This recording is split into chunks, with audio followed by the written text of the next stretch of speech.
নমস্কার, অলিভিয়ার ভুড়িভোজে সবাইকে স্বাগত। আজকে আমি বোয়াল মাছের রেসিপিটা আপনাদের কাছে তুলে ধরছি। দেখুন, প্রথমে কড়াইতে তেল দিলাম, তারপর মাছগুলো নুন হলুদ মাখানো ছিল কড়াইতে দিলাম, ভালো করে কড়া করে ভাজবো বলে।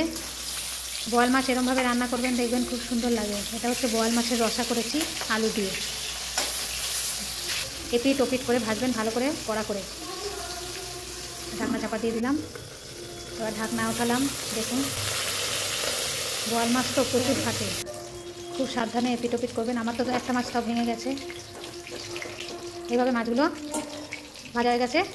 এবার কড়াইতে একটু গোটা জিরে আর একটা শুকনো লঙ্কা ফোড়ন দিলাম, আর মিক্সিতে আদা রসুন কাঁচা লঙ্কা টমেটো আর অল্প একটু পেঁয়াজ বেটে নিয়েছিলাম, আর এখানে কিছু কুচো পেঁয়াজ কেটে রেখেছিলাম, ওটা ফোড়নে দিলাম। পেঁয়াজটা ভাজা ভাজা হবে আগে, তারপরে আলুগুলো ছাড়বো। আমি আলুগুলো আগে ভাজিনি, পেঁয়াজের সাথে ভাজবো। আর একটু হলুদ দিলাম, হলুদটা পেঁয়াজ ভাজা হতে হতেই হলুদটা দিতে হবে, পেঁয়াজটা নাড়তেই থাকবেন। তারপর আলুগুলো দিলাম। এবার আলুগুলো বেশ লাল লাল করে ভাজা হবে, আলুগুলো লাল লাল করে ভাজা হবে। আলুগুলো ভেজে নিলাম, তারপরে নুন ছড়িয়ে দিলাম, তাহলে আলুটা একটু গলে যায়। ভাজা হতে হতেই আলুটা সিদ্ধ হয়ে যায় আর্ধেক।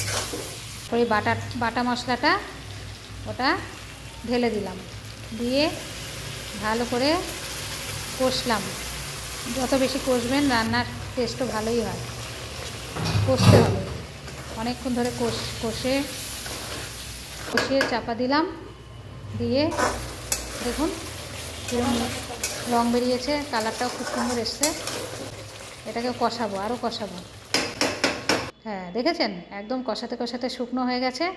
তারপরে আমি এখানে জল দেব। এসছে, জল দিয়ে ফুটতে দিলাম। জলটাও পরিমাপ মতো দেবেন, কেননা বেশি জল হয়ে গেলে বাজে লাগে, পানসে লাগে। দেখেছেন ফুটেছে, আলুগুলো সেদ্ধ হয়ে গেছে।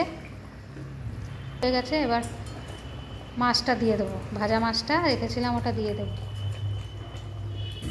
এই বাটার মধ্যে গরম মশলাও একটুখানি গুঁড়ো দিয়ে দেবেন, দিয়ে একসঙ্গে বাটবেন। যখন আদা রসুন পেঁয়াজটা বাটবেন তখন একসঙ্গে গরম মশলা মানে গুঁড়োটাও দিয়ে দেবেন, তাহলে ভালো লাগে, টেস্ট লাগে। আমি আলাদা করে দিই না।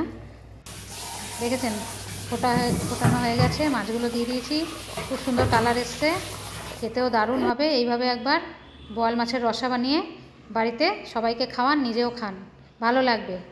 অবশ্যই লাইক।